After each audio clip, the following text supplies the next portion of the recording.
Good evening. This is The Point of View. We're live on City TV this and every Monday and Wednesday at 9 p.m.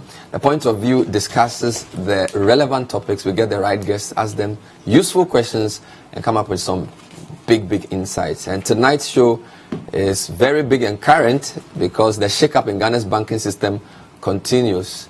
In an announcement of seismic proportions, the governor of the Bank of Ghana revoked the licenses of 5 banks, formed a new bank all within less than an hour. Tonight we have some interesting minds to dissect what this means and the future of Ghana's economy. We'll be right back.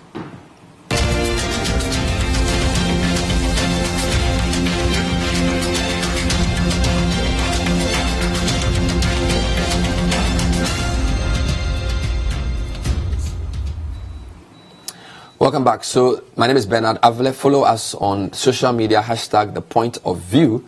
And also you can watch us on Facebook. We'll be happy to read your comments. We have an extended show tonight. We'll break the issues down for you. So don't be in a hurry to leave at all. We will extend the discussion until you understand what's happening. So in a much anticipated announcement, the governor of the central bank, Dr. Ernest Addison, revoked the licenses of 5 banks: the Beige Bank, the Royal Bank, Construction Bank, Sovereign Bank, and Unibank. The government then formed the Consolidated Bank.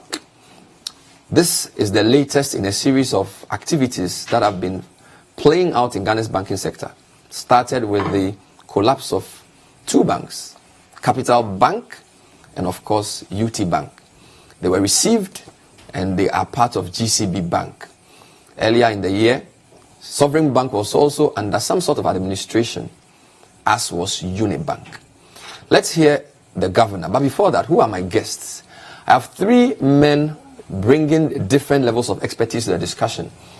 First is a banker who's worked many years in the banking sector in New York and the CEO of the Private Enterprise Federation, Nana Osei-Bonsu. Nana, good evening and thanks for joining us. Good evening. And good evening to your listeners as well. It's great to have you, Nana. A pleasure to be here. We also have an economist and director of policy and research of the Trade Unions Congress. He's in the person of Dr. Kwabena Nyaku-Otu. Doc, good evening. Welcome to the show. Thank you. And of course, we have the editor-in-chief of the Economic Times, financial journalist that we speak to very often on City, Toma Imehiro. Toma, it's great to have you again. So it's a pleasure to be here, Bernard. Great. So let's start with the announcement by Dr. Addison. Here are excerpts of what he said today. To support the government's twin objective of financial stability and strengthening indigenous banks, the Bank of Ghana is consolidating the good assets and liabilities of Unibank Ghana Limited, the Royal Bank Limited, the Beige Bank Limited, Sovereign Bank Limited, and the Construction Bank Limited to become the Consolidated Bank Ghana Limited with immediate effect. The bank has approved Mr. Daniel Addo as the new Chief Executive of the Consolidated Bank Ghana Limited. In addition, the government has appointed the following as the key management people to support in transitioning into the new established Consolidated Bank Ghana Limited. They are Mr. Simon Donu, who would be the Consolidated Bank Director in charge of Unibank, Mr. Alex Dodu, Consolidated Bank Director in charge of Royal, Ms. Kesua Brown, Consolidated Bank Director in charge of Construction Bank, Mr. Babatunde Ampa, Consolidated Bank Director in charge of Beige Bank, and Boulders Advisors Limited, led by Mr. Reggie France, as advisor to the Consolidated Bank Ghana Limited. The Bank of Ghana has also appointed Mr. Nidodu Amano of KPMG as the receiver in respect of the bad loan assets of the 5 banks under Section 123 of the Banks and Specialized Deposit-Taking Institutions 2016, that is Act 930. The government has also issued a bond of 5.76 billion cedis to cover the gap between the liabilities and good assets assumed by the Consolidated Bank. the Consolidated Bank, Ghana Limited, is expected to play a strategic role in the transformational agenda of the government. This provision is part of a fund set up by the government to help address all the legacy problems in the financial sector. Going forward, the Bank of Ghana will continue to strengthen its regulatory and supervisory framework and promote confidence in the financial system through the introduction of the Basel Regulatory Capital Requirements Directives, review of guidelines, directives, and regulations to the industry in line with the new Banks and Specialized Deposit Taking Institutions Act, that is the Act 930, rollout of the Basel II and III supervisory framework, and ensure implementation of IFRS 9 by banks, full implementation of the new minimum capital requirements for banks by the end of the year, strictly enforce fit and proper guidelines for shareholders, directors, and key management personnel of banks and SDIs, as well as other supervised non-bank financial institutions. So that was Governor Dr. Addison announcing the reforms within the banking sector. Moments after the announcement, Finance Minister Kenneth Ofori-Atta also sent out a press release. I'm going to read portions of that to you. So essentially, it says the government has taken note of the measures announced by the Bank of Ghana today, August 1, to consolidate 5 banks. It mentions their names as part of efforts to restore confidence and trust in the banking system and to protect depositors and jobs. He goes on to say, consistent with upholding the operational autonomy of the Bank of Ghana, the government supports these efforts to strengthen and clean up the banking sector. It then says these measures, coupled with our commitment to fiscal consolidation and macroeconomic stability, should improve the availability of credit to the private sector and reduce lending rates. Restoring trust and confidence in the banking sector by the Bank of Ghana is key to supporting government's efforts at transforming the economy. Then in paragraph 4, it reads, the government is interested in ensuring that Ghana's banking system is not only resilient and capable of driving the transformation agenda, but also supports the promotion and participation of strong indigenous Ghanaian banks. Very interesting points we'll come to later on. To this end, the government has incorporated a new bank. Of course, it mentions the name Consolidated Bank Limited, and capitalized it with 450 million cedis. This bank will assume selected assets and liabilities of these 5 banks whose licenses have been revoked by the Bank of Ghana. Paragraph 5 is very interesting for the debt discussion. It says, the government has also provided financial support through the issuance of a bond to the amount of 5.76 billion Ghana cedis towards the purchase and assumption agreement under which the Consolidated Bank Limited has acquired all deposits and other specified liabilities and good assets of the 5 banks. Then he makes an interesting point.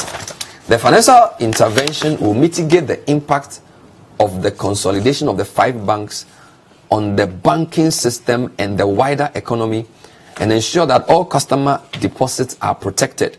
Moreover, the consolidation of the 5 banks achieves the twin objective of promoting the safety, soundness, and stability of the financial system, as well as strengthening Ghana's indigenous banks. Then the new bank will be initially 100% government owned, will be a more robust and better managed bank, which will ensure strong indigenous Ghanaian presence in the banking sector. Let me jump paragraph 7 and 8 and end with paragraph 9, which appears to be the main appeal. It says, the government of Ghana's primary goals are to protect customer deposits, protect jobs as much as possible. Very interesting. On the jobs, there's a qualification. Protect strong Ghanaian indigenous representation. That's 3. Protect the integrity of the banking sector. That's 4. Ensure strict adherence to good corporate governance. 5. And finally, minimize systemic risk. Pius Emihir Duku filed a report summarizing what we've seen and heard so far. It all started with a recapitalization of commercial banks in August last year. Existing banks as well as new entrants are expected to increase their minimum capital from 120 to 400 million cedis, a decision the banks are expected to comply with by December 31, 2018. While the Bank of Ghana licensed 3 banks, i.e. the Construction Bank, the Beige Bank and GHL Bank last year, it collapsed 2 others, UT and Capital Banks, which have since been absorbed by GCB Bank. The move left about 800 jobs off the market, with more expected to join. But it will emerge that this is the beginning of the troubles for the banking industry. Fast forward to 2018 and local banks petitioned President Akufo-Addo for an extension of the December 31 deadline by 4 more years to 2022. Though a committee was formed on this appeal, the outcome of their work is yet to be known. The central bank has on several occasions insisted it will not extend the deadline for the minimum capital. The Bank of Ghana's banking sector reports for May this year put total assets of banks at 97.7 billion cedis as at April this year.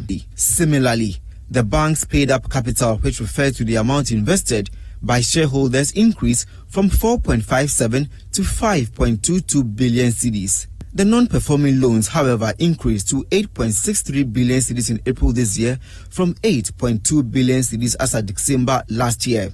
Even though measures taken by the Bank of Ghana to trim the number of banks in the country could trigger other complications such as job losses running into thousands of people, economist Dr. Ebo Texin maintains the current cost is rather less than the impact in the future. We should seem to be supporting such initiatives that might come with some costs. In fact, if banks merge and there's a slash down on employment, it meant that some of the banks will even employ much more than they should have. And one thing about these banks that we have is that even their top management, the salaries that some of them receive is way beyond the industry acceptable levels. So you see, people are putting their monies into the banks, and the banks are supposed to lend, and the amount of operating cost alone is part of the reason why some of these banks are in the situation that they have. Ghanaians have not been left out on the impact of the speculation within the banking industry. But because of what we are hearing, that some banks can meet the minimum requirements and some banks are kind of going to merge, we don't really know what is happening. And so we are entertaining fear in opening account in any of the banks, the so-called local banks. Some of the times, some of their customer service may not be good. So it will affect me at the side of customer service. Maybe I don't want that particular bank.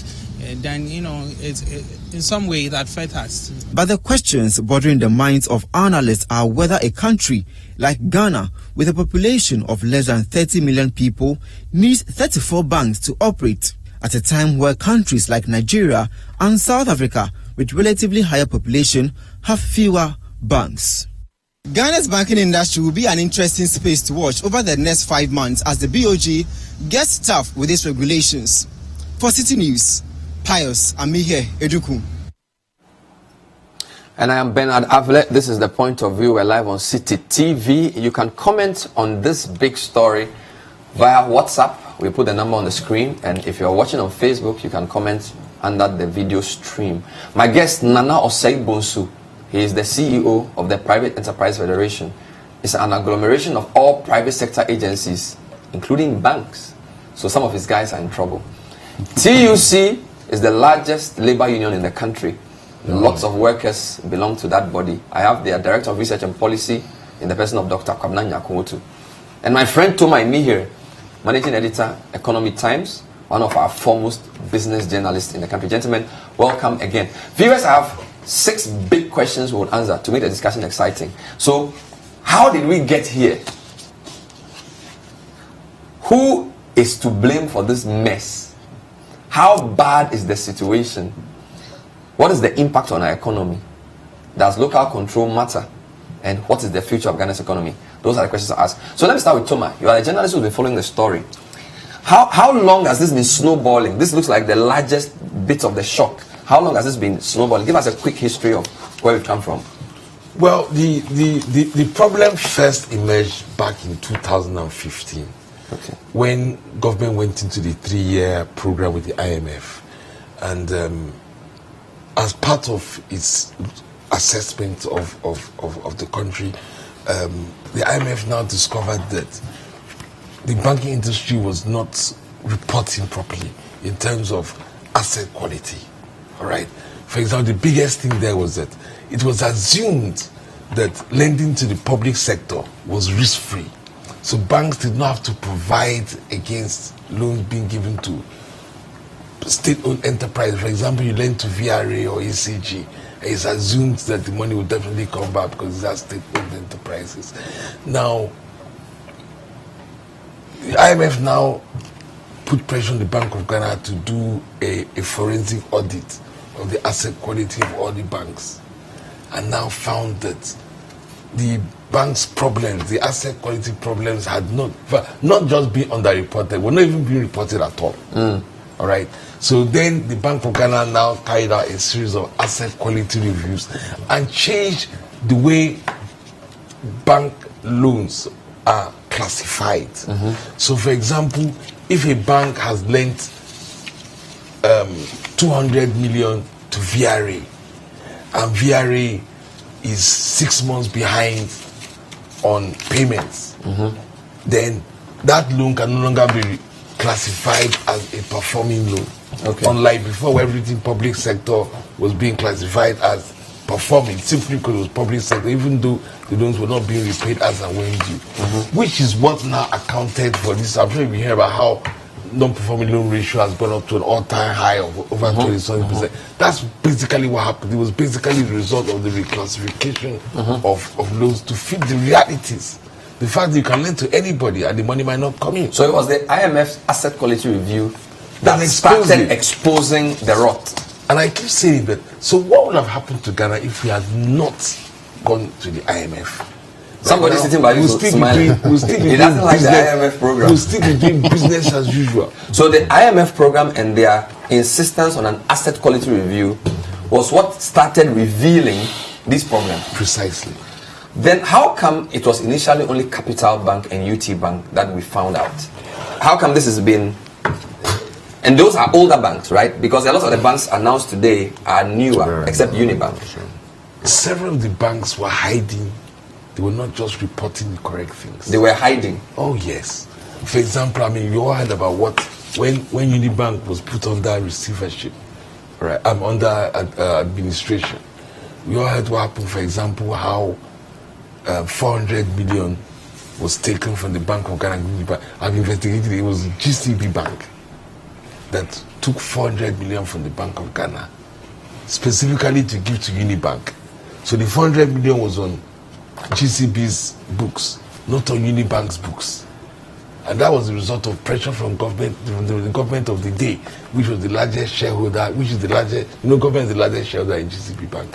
So they were able to put pressure on the management of GCB Bank to go and take 400 million. And give it to Unibank. And give it to Unibank. But not record it on Unibank's? Yes. So now effectively, it was now like, I mean, how does that in accounting terms? Now, GCB is going to take emergency liquidity assistance from Bank of Ghana. So it now looks like eyes will now be on GCB, that they have short-term liquidity Unibank who needed the money. Okay, all they have to do is now give the money to Unibank as an interbank placement. And interbank placements can be taken. Interbank placements are not necessarily to solve liquidity problem. You can take interbank placements for sheer profit, I mean treasury profit. If you can get. So this was to hide the problem and the size of the problem. Exactly. So after Capital Bank and UT Bank went under, taken over by GCB, we went for a $2 billion loan to support GCB. Then we were later told that Unibank had taken over ADB. It was announced on air. Yes. And then that was reversed by the Bank of Ghana. Yes. And then the Bank of Ghana started looking into Unibank and realized that things were not going well. Yes. So how come Beige Bank, Sovereign Bank, Construction Bank, and Royal Bank were also roped in? Or they were also not doing... I want you to walk me through how these five became bedfellows. Well, from what the Bank of Ghana is telling us, Construction Bank, Beige Bank, those two in particular, Construction, right? Sovereign, Beige Bank, and Beige. Sovereign, and the three of them, they even started on false premises in the first place. Basically, in a very simplistic way, what they did was simple.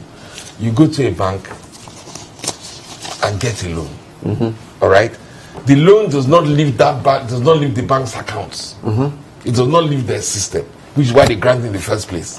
They agreed to do it. Okay, give us a loan, so that at least in name we have access to this amount of money.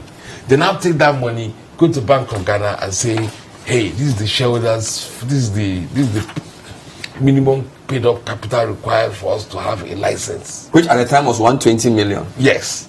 So they now go and say, look, this is the money, and we have got the money and we have placed it with so bank.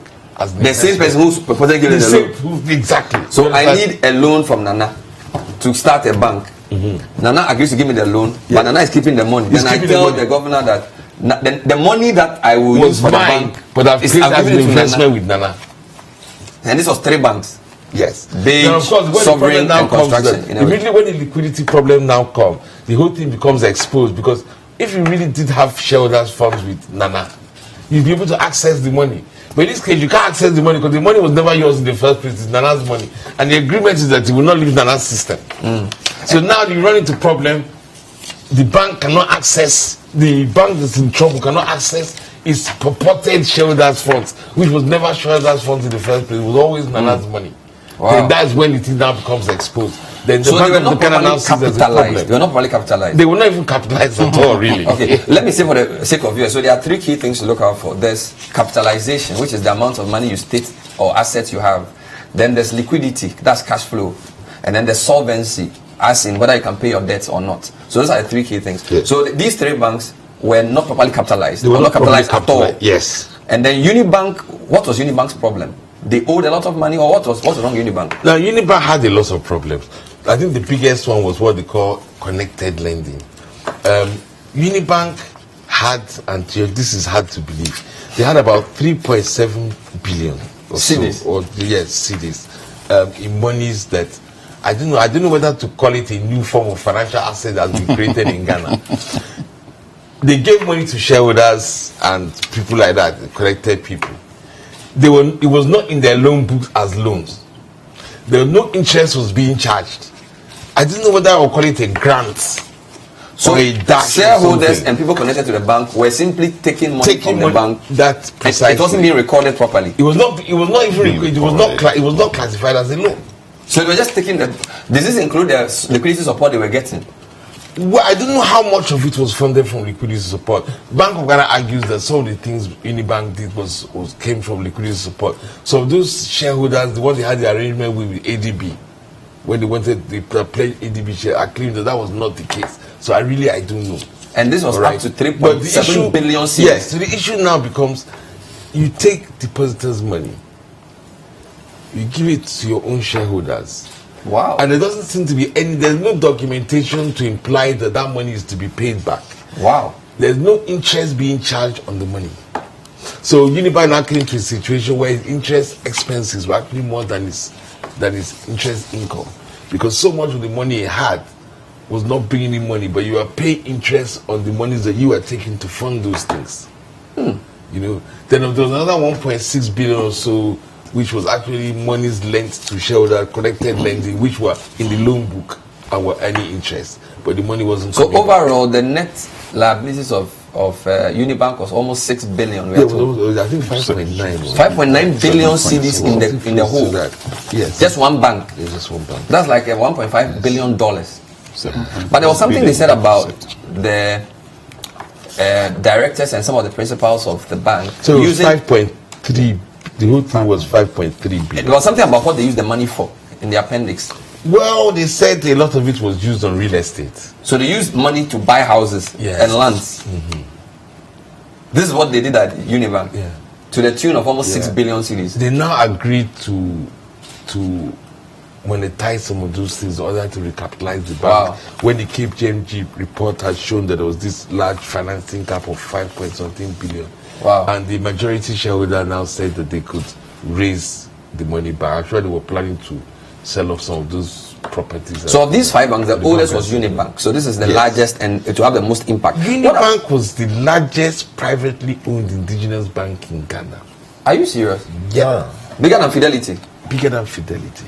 The largest privately owned indigenous bank in Ghana.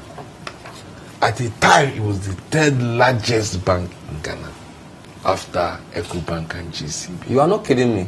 I'm not kidding you. that was why the solution, the Unibank thing, was much more complicated than UT and Capital Bank, where you could just do a purchase and assumption agreement and somebody would buy. Unibank was just too big, right? Wow. And I mean, so the figures involved were very, very large. And of course, when you're dealing with a bank of that size, you can imagine the kind of dangers, the exposures to and fro on the interbank market. I mean, probably they've taken so much money from other banks that if you close it down and you don't have money to pay those banks immediately, you're pulling the other banks. Let's do a quick one before I come to man. So Unibank was the largest. The one that intrigues a lot was Royal Bank. They are the second oldest of the five. They were started in 2012. Seem to be doing pretty well, owned by Alaji, who died a few years, I think last year.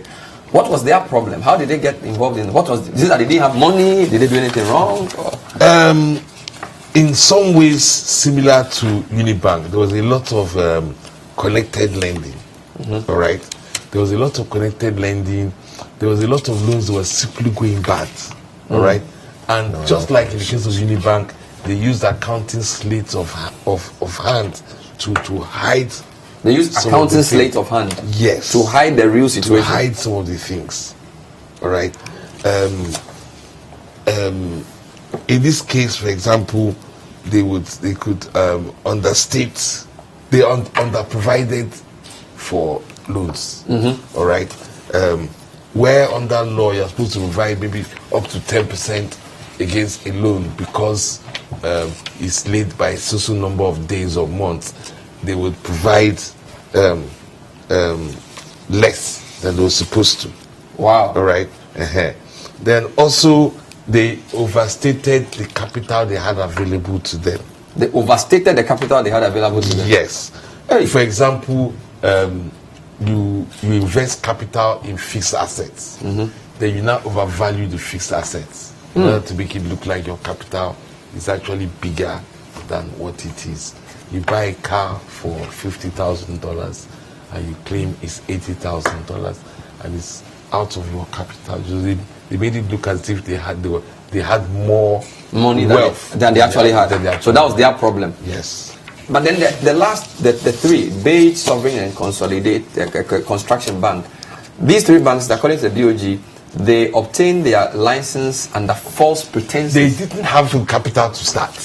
So those are the ones who now went to borrow money from a bank on the agreement that the money will stay within the system of the bank. They now claim that money was the money they had, the shareholders had put into the bank, which they had now invested in the bank that actually had the money. So they didn't even have share capital to start with.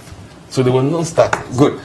Let's go to Nana and then Doc.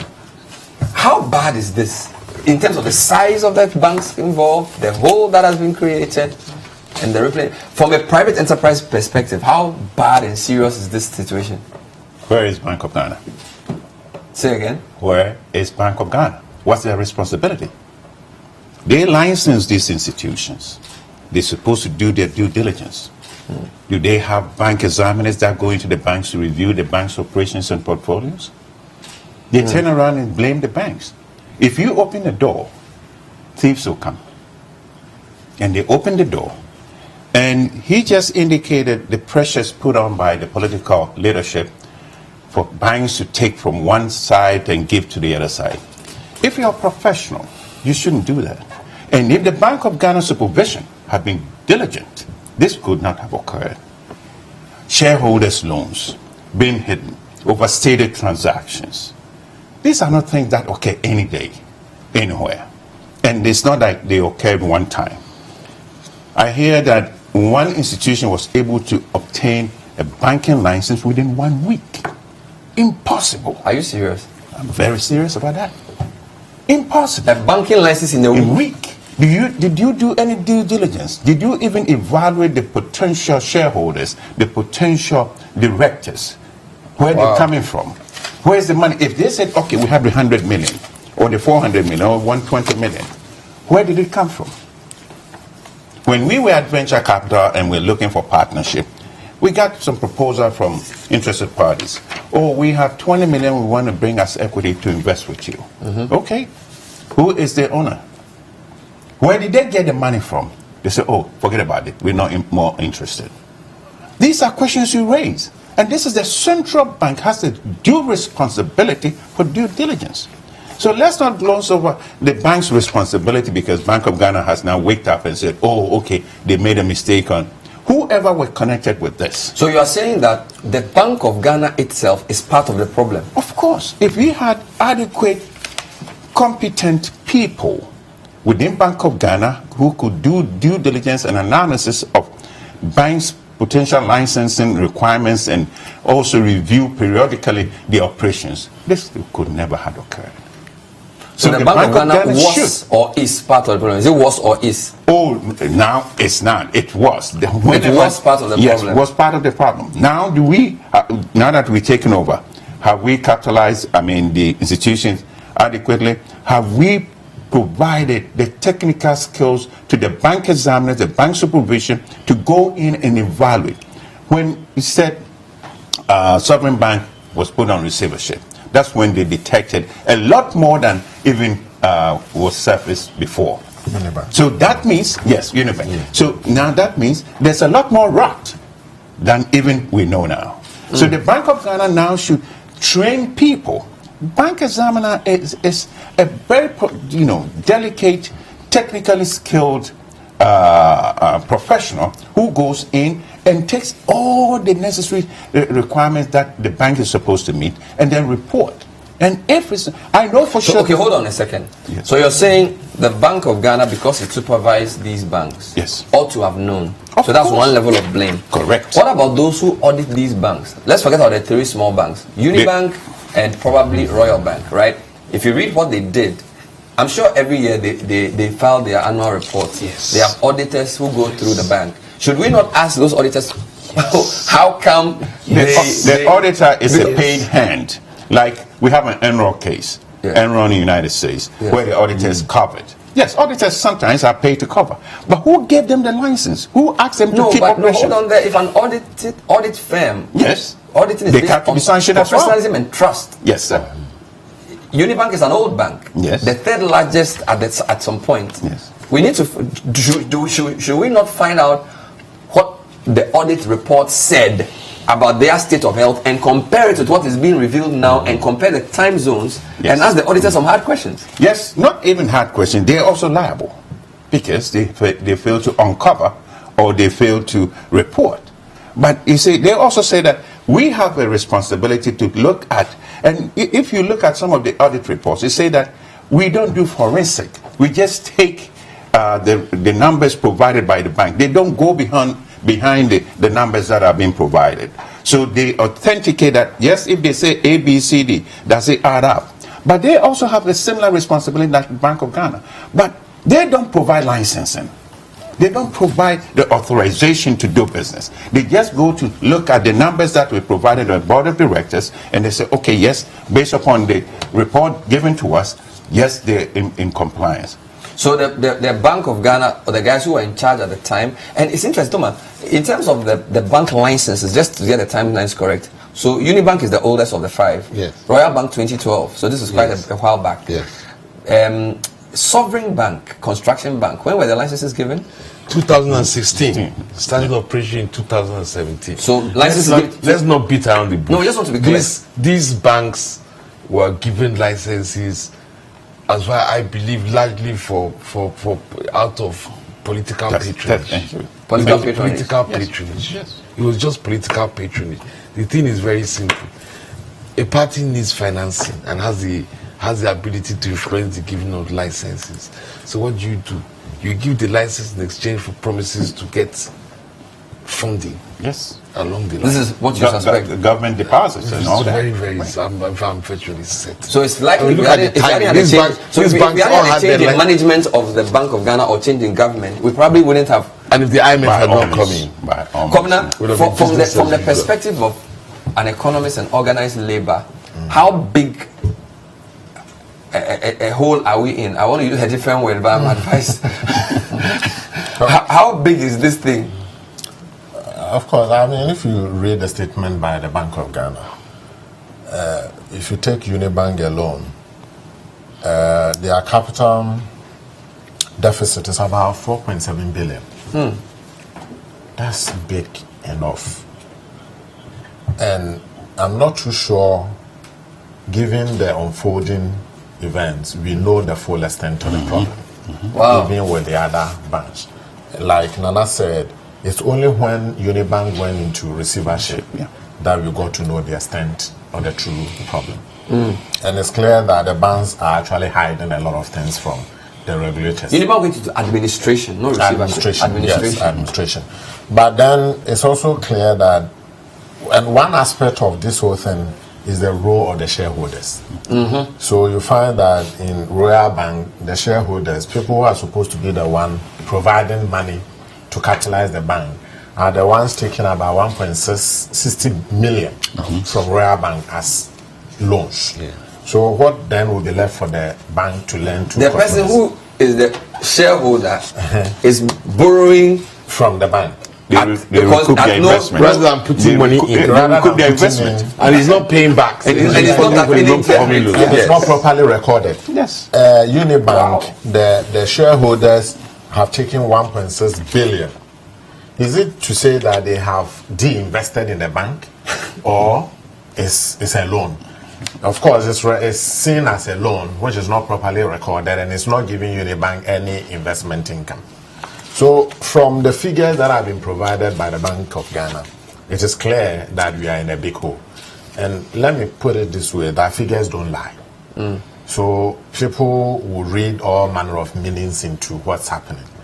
But banking is based on rules, and the rules are reduced into figures.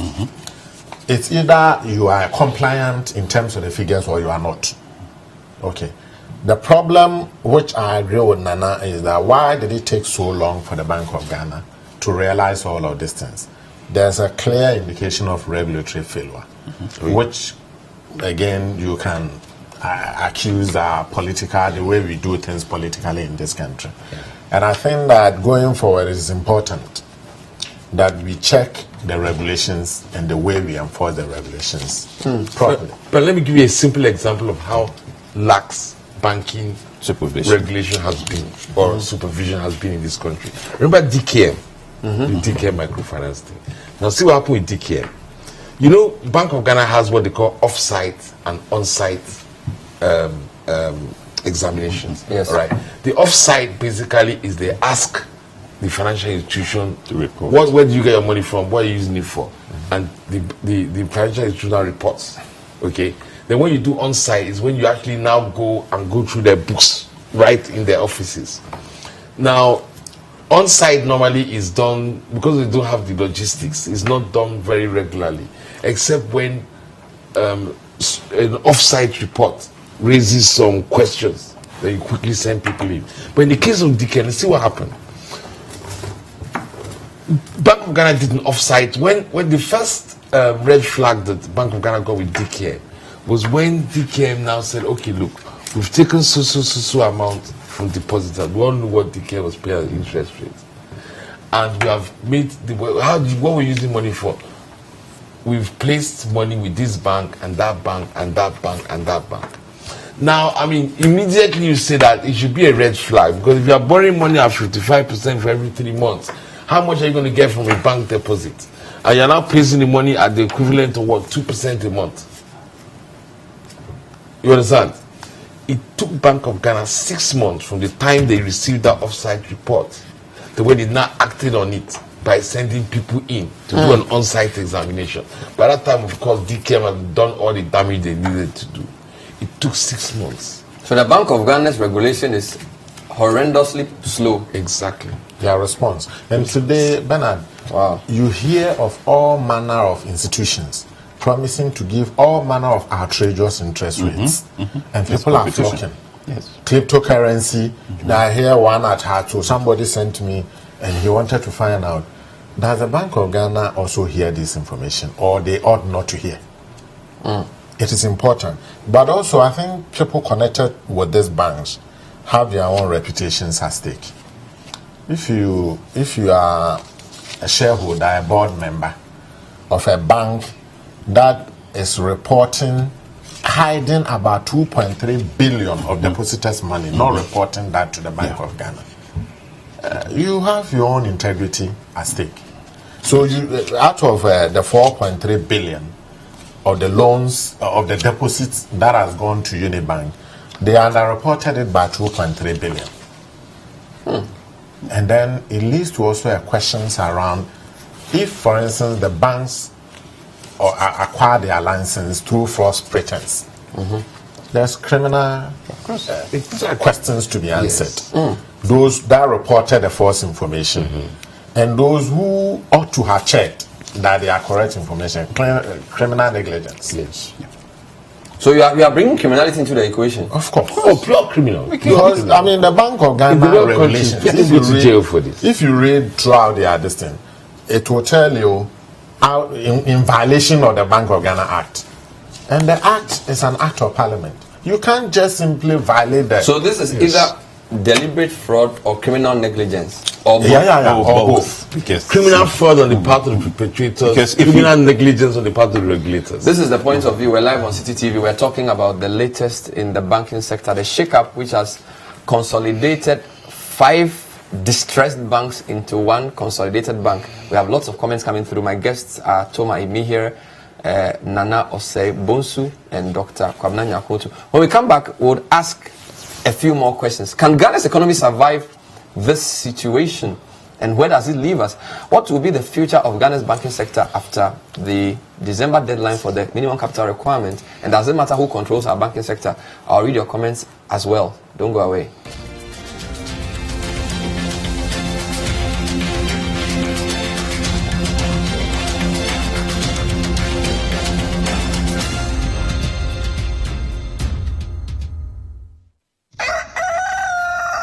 We spice up your mornings with culturally enriched conversations, social interviews, and policy-oriented discussions that will keep you updated on the progress of the nation. Because we're giving only those in their 3rd trimester. So in the next 3 months, those in their 2nd would be ready to receive the kits. And we're taking data at registration, which is before they take the kits, at delivery and post-delivery, so that we can analyze and we'll see the numbers. So from the numbers and the data that we're collecting, we would know what has worked, what hasn't worked, you know. Join the Breakfast Daily team Monday through Fridays from 7:30 a.m. to 10. Let your voice be heard with the hashtag Breakfast Daily. Join us for breakfast daily, only on City TV.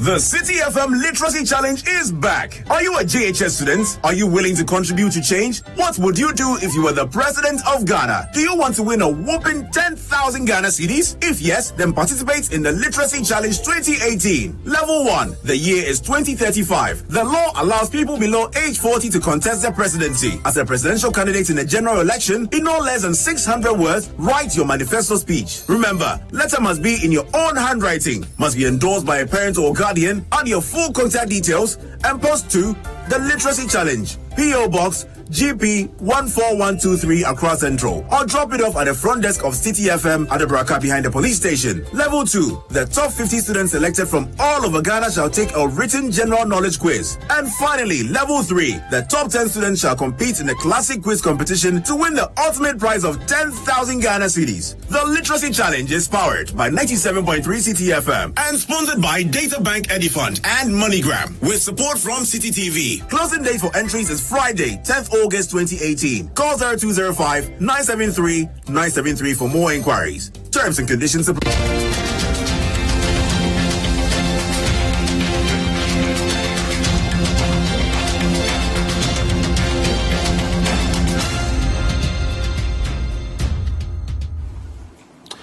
Welcome back. This is The Point of View. Let me read some of your comments on the situation. We have an extended show tonight. We're discussing the challenges with our banking sector and the Bank of Ghana's response. Good evening, Bernard. I think the BOG is doing a great job in sanitizing the banking sector. Yeah. But my problem is the unemployment that will come afterwards. How is the BOG going to resolve that problem? Michael Lord Jan from Asin Fosu. Good evening, Bernard. This is a long one. The issue at hand is the delicate one. We're told some of these banks acquired their licenses fraudulently. As a transnational organized crime analyst, this catches my attention. There are traits of money laundering. Some of these banks are less than 10 years.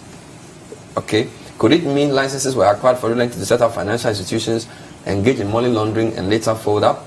Licenses provided by BOG. Could it mean there is a chain of irregularity without the knowledge of the governor?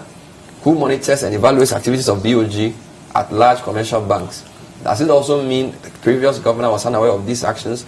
Rex Osei Sapong, East Legon Hills. Mashoud in North Legon says the banks brought this upon themselves. They've used all the money on huge buildings and fat salary for their directors and management. More comments. Hi Bernard, good evening to you and your panel. The consolidation of the banks may be timely but very unfortunate. Did Bank of Ghana think about the number of people who will lose their jobs when they raise the minimum capital to 400 million cedis? Because a lot of local banks will fold up. Have they thought about that? One thing is obvious.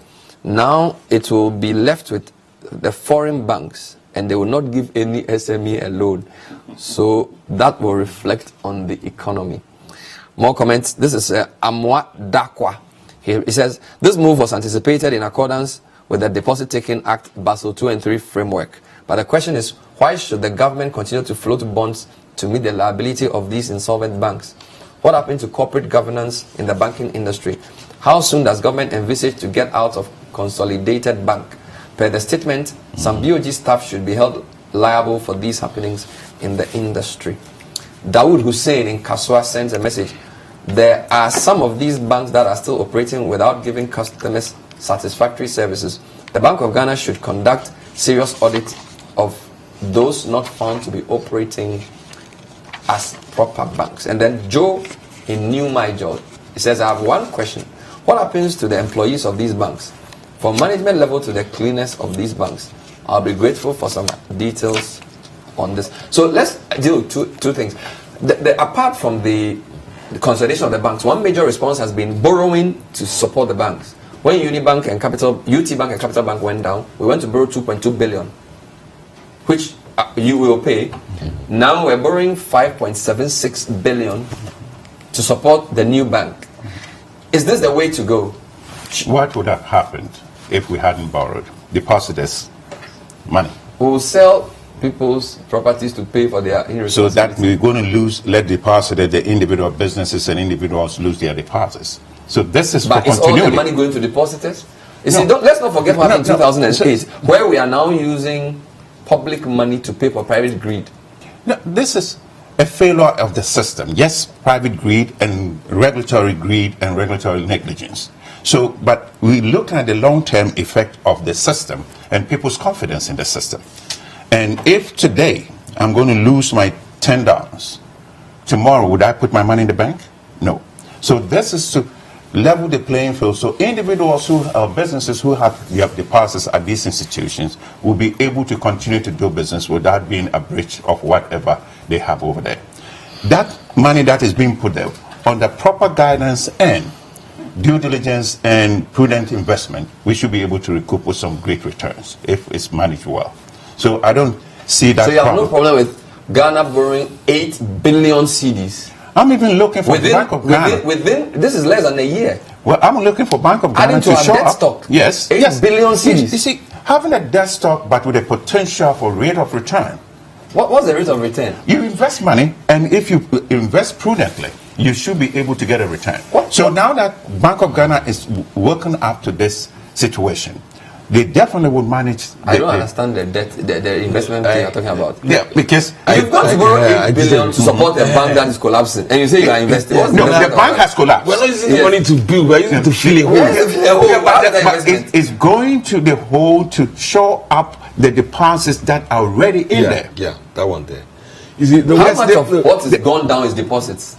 We have to evaluate when the Bank of Ghana evaluates all these deposits. You see, I think in Unibank it says depositors funds of about 2.3 billion were not disclosed. So why don't you borrow 2.3 billion? Why are you borrowing 5.7 billion? But it's not just it's not just one bank. Even the one that was disclosed. So do you support the borrowing to fill this up? Of course. What else? If not depositors, if you lose depositors' confidence, a run on the bank will have much more. You see, guys, there's a part of the statement that said directors and shareholders of Unibank used about 3 billion, 3.7 to buy property and real estate in Accra. Thank you. No, but that is fraud. Why don't you sell it and use it? No, but before, is that going to be overnight? Yeah. Can you sell it overnight? But an asset is an asset, right? If somebody has a house in Cantonment, which he bought with money fraudulently procured, why should he borrow from my son to come and pay? You can sell it, Bernard. You can sell it, but not overnight. But overnight confidence of the people in the public domain should be sure up that they will maintain the status quo, maintain their deposits, whilst you recoup the investment by selling some of these assets. So you support borrowing to fill the hole? Bernard, there's no choice. The point is that you see, a run on the banks could have a far more catastrophic effect on the economy than we currently see. You see, for instance, Unibank has been receiving about 295 million support from the Bank of Ghana. Already. That is how come you have not seen a run on Unibank. Okay. But I get your point. We should not just borrow to fill the hole. Those that took out money, invested it in their own personal names, should be held accountable as well. That's the point you are making. But before we get there, we need to sanitize the banking So industry. you support, Thomas, your thoughts on that? And I think the Bank of Ghana is doing well in that respect. Given all the information we know about the banking sector, I'm very surprised we do not have a run on the banks. And it probably suggests that the Bank of Ghana currently is doing something managing right. the thing properly. Yes. The thing is this, all right? Government saw it coming. And this is why I even wonder when Bank of Ghana says that they're just getting some new revelations, I start to wonder. Government has budgeted for the 2018 financial year the equivalent of 1.9% of GDP to clear up these messes as they are coming out.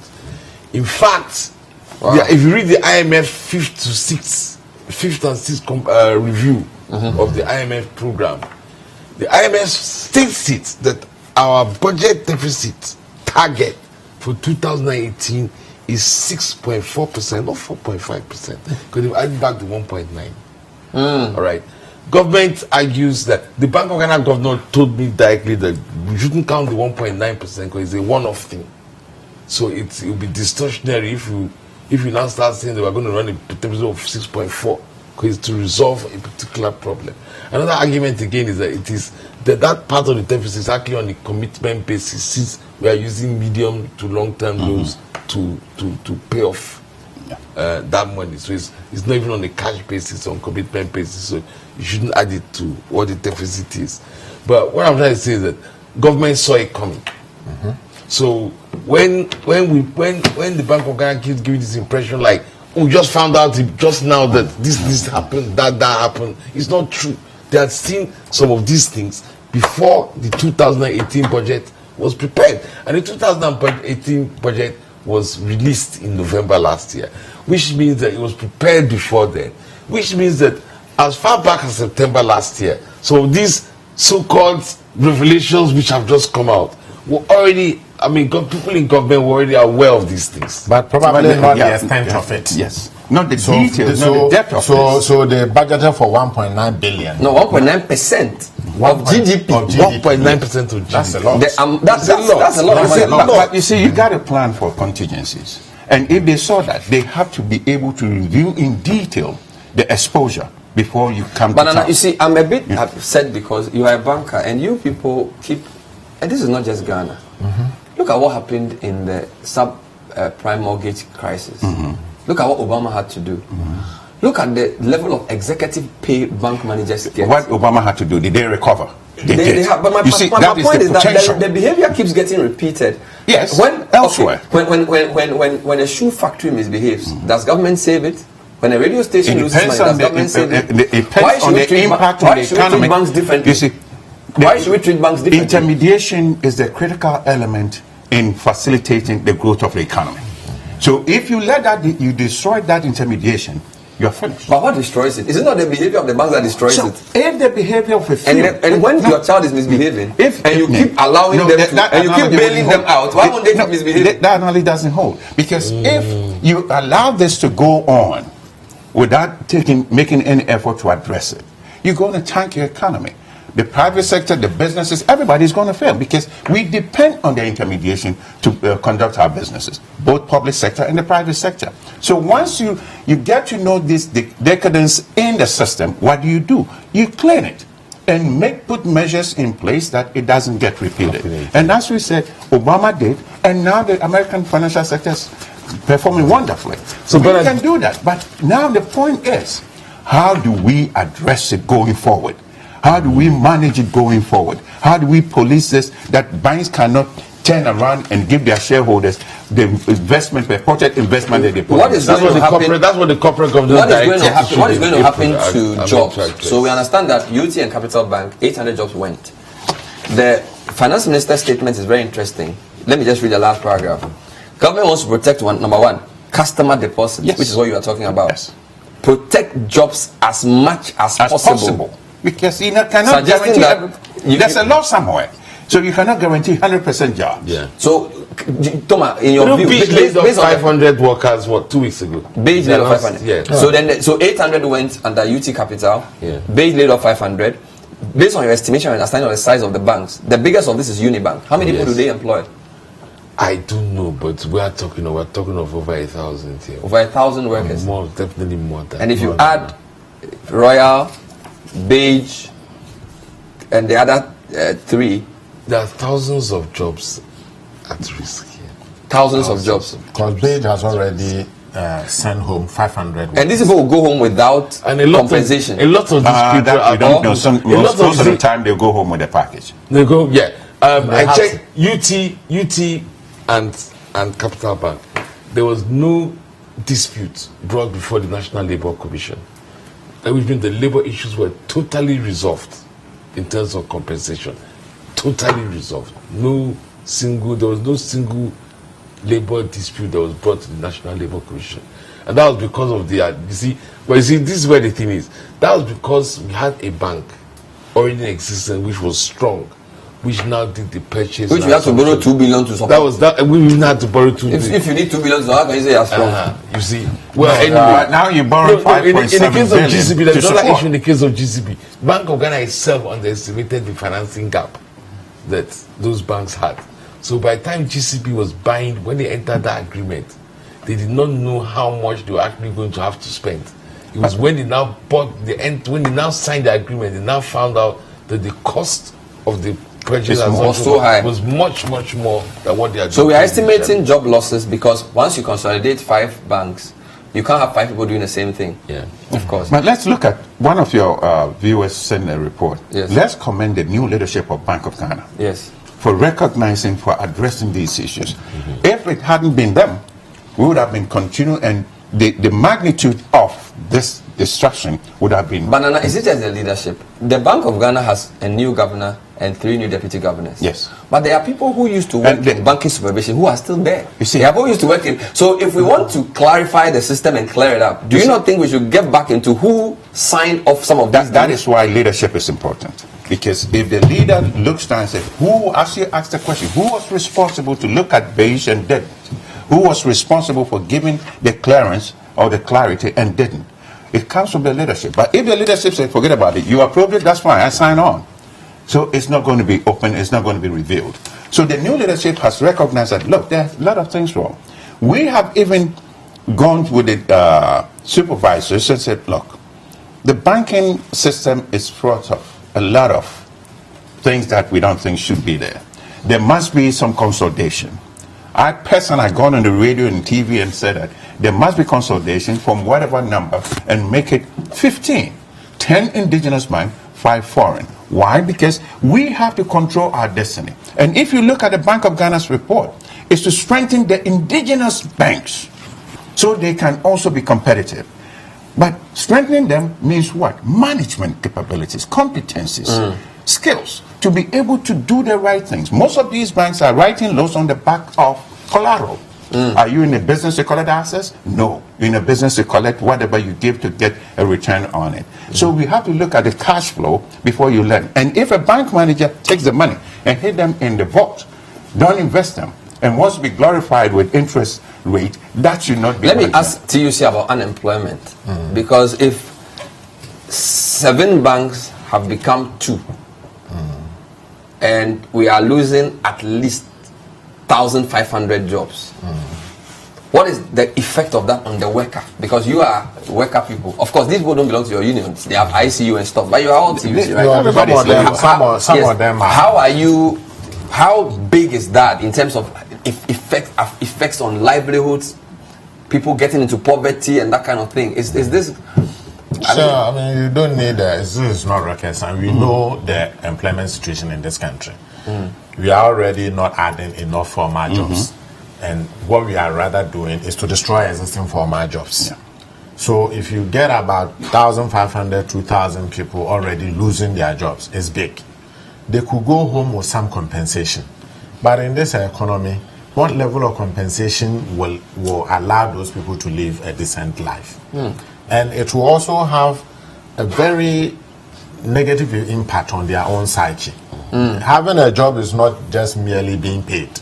It contributes a lot to your own well-being, your well-being, your psychological well-being, and it contributes a lot to your confidence. And especially skills now being wasted. They are skills being wasted. You train somebody in corporate finance and corporate banking and everything, and now you're giving compensation. You're expecting to go and open some supermarket somewhere where you're selling locks. Well, I mean, people can turn their careers. Okay, let's not in this economy. You see, you now have in this economy people with master's degree who are carrying cocoa at the port because they have no option. Master's degree carrying cocoa, and basically also because they don't have the resource. They don't have the resource to start their own business. Exactly. Now we're talking about entrepreneurship.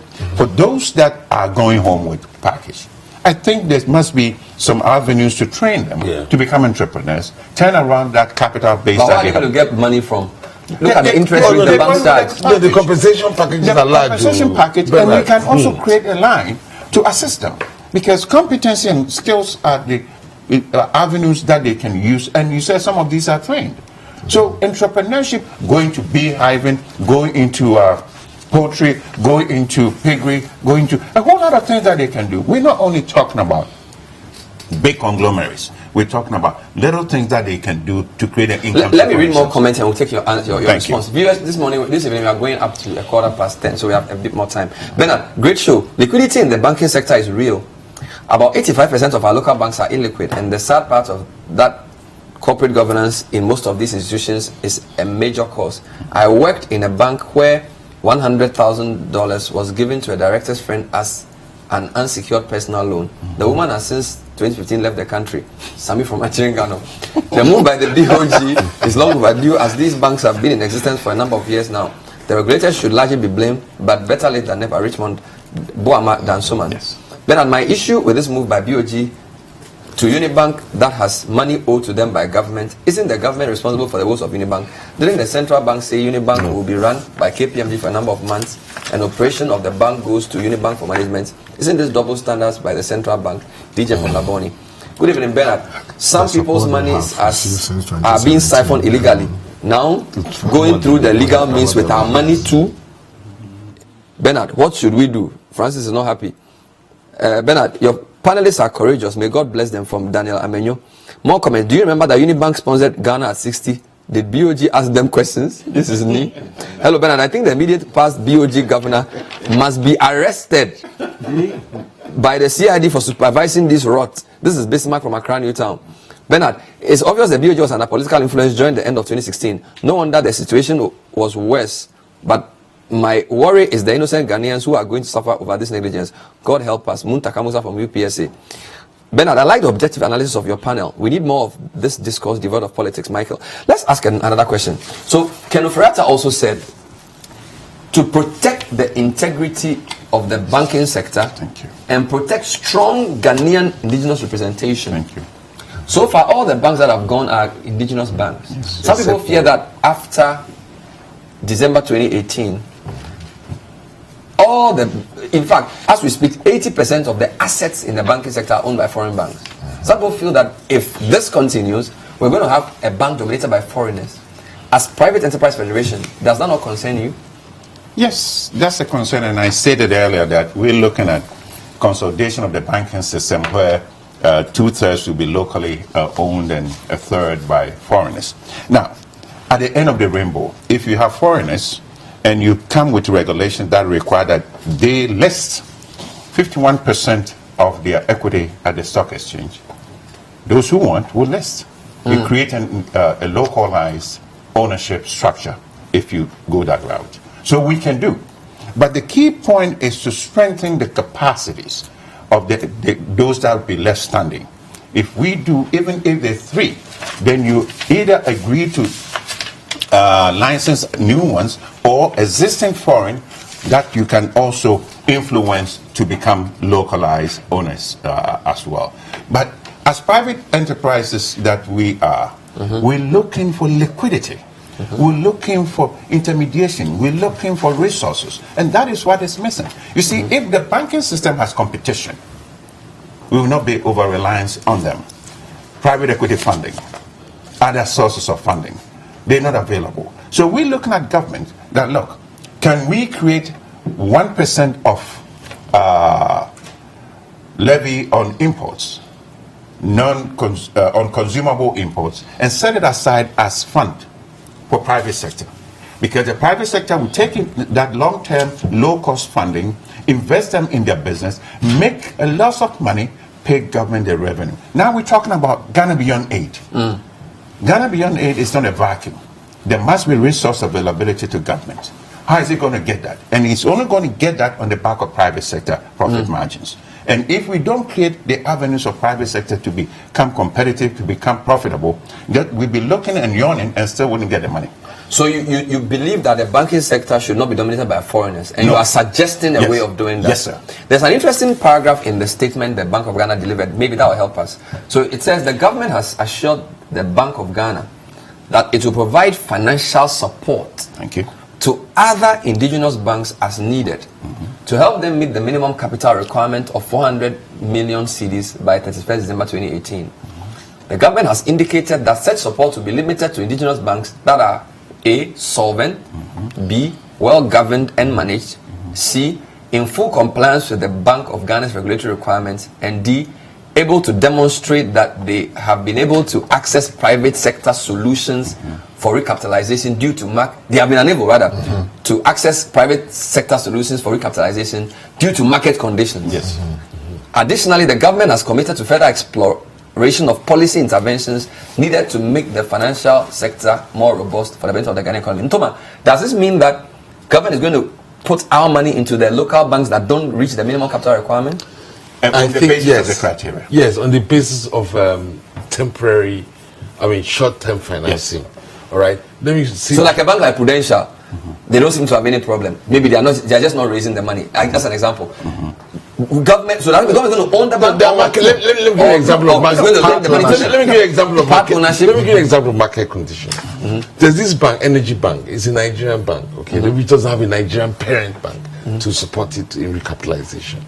Now, right from the beginning, they decided when the recapitalization thing came up, they decided they're going to go to the stock market. And indeed, they actually said that they're going to use an IPO to convert it from a Nigerian bank into a Ghanaian bank by getting Ghanaians to invest so that the current Nigerian majority shareholders will become minority shareholders. And it will be a majority Ghanaian owns this thing. Now, they wanted to go to the market, I think, in June. Okay? And they were all getting set to go. Then suddenly, MTN now puts a 3.48 billion Ghana IPO on the market, which is about 10 times bigger than any IPO which has been available, which was ADB. That was, 10 times as big. All right? It's going to run for 2 months. An energy bank can't compete with MTN on the market. Nobody will even buy one single energy bank share until the MTN it's exhausted. You understand? That is an example of market conditions. Another example of market conditions is this. In order to justify its actions, each time it's revoking the license of one bank or the other, the Bank of Ghana has to give a litany of the offenses of these banks and what they have done, that. Now, if you were taking strategic decisions for a foreign bank at this time, would you be very willing to go into an acquisition of a local bank when the ones you have seen already, look at how their books are looking? These are problems of market. So you're saying then it's very likely the government will put money into some of the local banks that are doing And I well. think it's a good idea. Look, Economy Times next week. Next week we have a platform. In fact, we asked Nana to come and be a resource person, but he's really very cautious about it. We are doing a platform asking for an extension of time for the local banks. Not based on that they're 5 year, good ones. not based on the good one, not based on that they're 5 year retained earnings thing. Yes. But just for those that are willing to get money You from outside. agree? Yes. You see, that is the point that if the market conditions, they are making efforts to raise the funding, but conditions are not favorable. Like he said on the MTN floating that prevailed on the other institution from coming to the market. That you can get extension within the short, medium term, but not the kind of argument that which is more on the part of emotions instead of substance that give us time. So, but it's clear the central bank will not extend the deadline because they're saying that the December 31st deadline is the deadline. It's carving. But where are they going to get the money from to put into these banks? Ghana government. Yes, Ghana government. Ghana government can raise it. They have money. Yes, they can Of raise course, it. they are ready. They can raise it. They can even raise it from commercial markets. They can do the same. They can raise it. They're going to borrow again? Yes. So It's short term. Then when a bank now does its IPO, it pays by You don't want the bridging system to finance. fail, or you want to resurrect No, the but system to be then efficient. this thing, you should put it in a global context. Globally, we have managed our economy says that it's only when the big guys fail that the government comes to their aid. You understand? So they actually privatized their gains. And they publicize their losses. And they socialize the losses for all of us to pay. So you can be sure government will come to But should their that continue? December 31st is not carved in stone. I think also December 31st is not carved in stone, please. I think we should I think clarify that we should also, we are now in a firefighting mode. Yes. And we need to douse the fire before we think about many other things. But one of the things we need to definitely look at is the universality of our banks. Where you have banks doing everything. Thank you. It then requires that you niche for themselves. must have a bigger pool. Yeah. But where is this concept of universal banking coming from? We used not to have it. in developed economies, there are tiers. It's just a name. No, but it's not just a name. So then it allows our banks to go into real estate, to go into import of goods and services, to do many other things. Whereas we could have merchant banks, investment banks, construction banks, Each development with his banks, own agri capital banks. What we're saying is, a bank can create a niche. I'm going to only finance small-scale miners. Yes. Create a niche for themselves. Then it becomes a development bank of some sort. Or for that unit. So we can segment and segregate these institutions to perform, to provide liquidity to certain sectors of the economy. But you cannot be everything everywhere. And the key point that I think the government should look at is management. Management's competency and skills. Because I don't think all these failures are as a consequence of fraud. So let's end by asking a couple of quick questions. What big things should the Bank of Ghana do, or the managers of the economy do, going forward? Is this enough? All we've seen, all the things they said they will do, are these things together enough? No. Or is there more they need to do? I think there's more they can do. The more depends on the management. One, that if you're going to grant licenses, where are they coming from? Due diligence should be thorough. It's not like, they come and say we can demonstrate evidence of liquidity coming from X and deposited at Y, so give us the license. It got to be asked, where is even the money coming from?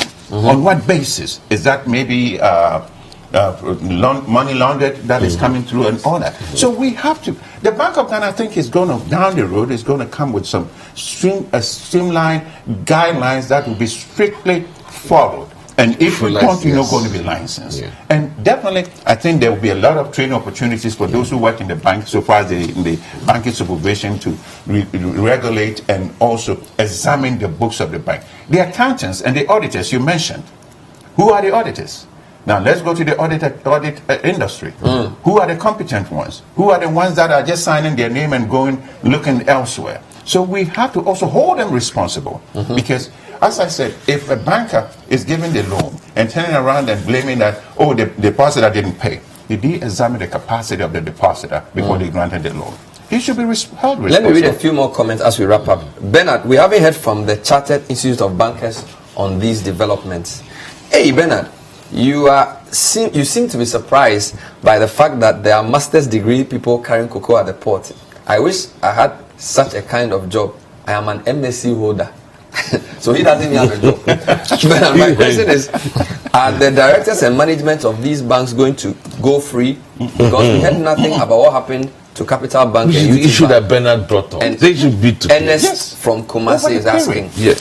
Hi, Bernard. I like the objectiveness of your panel. Okay, I read already. So, TUC, final thoughts from you. I think we need to strengthen regulations and its enforcement. Okay. And in this respect, those that are found to have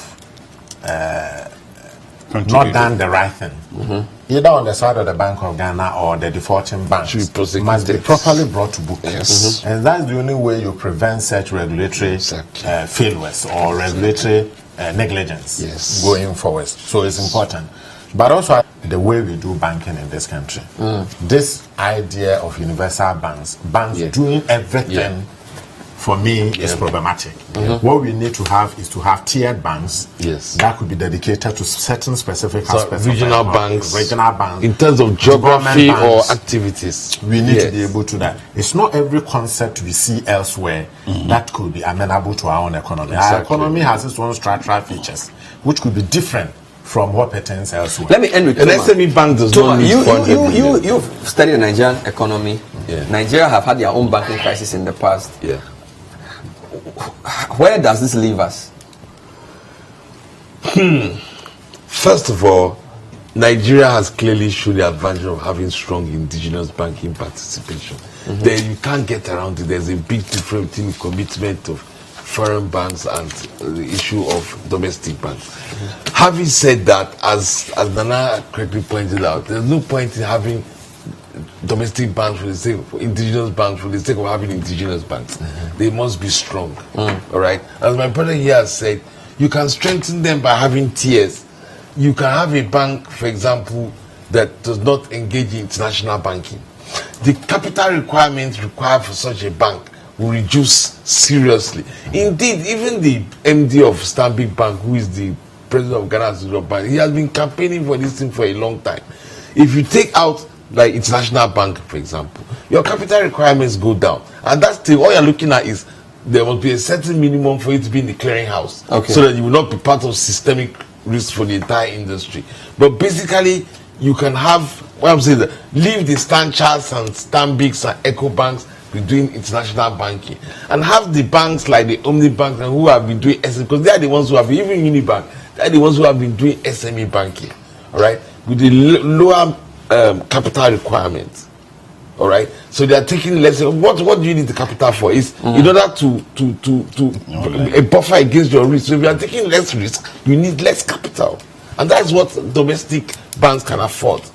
All right, so allow them to have less risk, take on smaller risk, and be required to bring in smaller capital. Okay. Let me end with a final comment from Ni Mbachona, and then he says, "Good evening, Bernard, to you and your distinguished panelists. The action of the BOG is in the right direction. If in the past these supervisory roles of the central bank were not done, people would not have suffered." Then he goes on to say, "Every BOG official found to be culpable must equally face the music." Thank you for watching. My name is Bernard Avle. My guests have been Nana Osei Bunsu, who is the CEO of the Private Enterprise Federation. They bring together all private sector organizations. He's their boss. Dr. Kwabena Nyakun Otu is the Director of Policy and Research of the Trade Union Congress. He is also an economist. And I have Toma Imi here, my good friend, Editor-in-Chief, Economy Times, and a business analyst. Thank you for watching. Stay with us on City TV. Good night.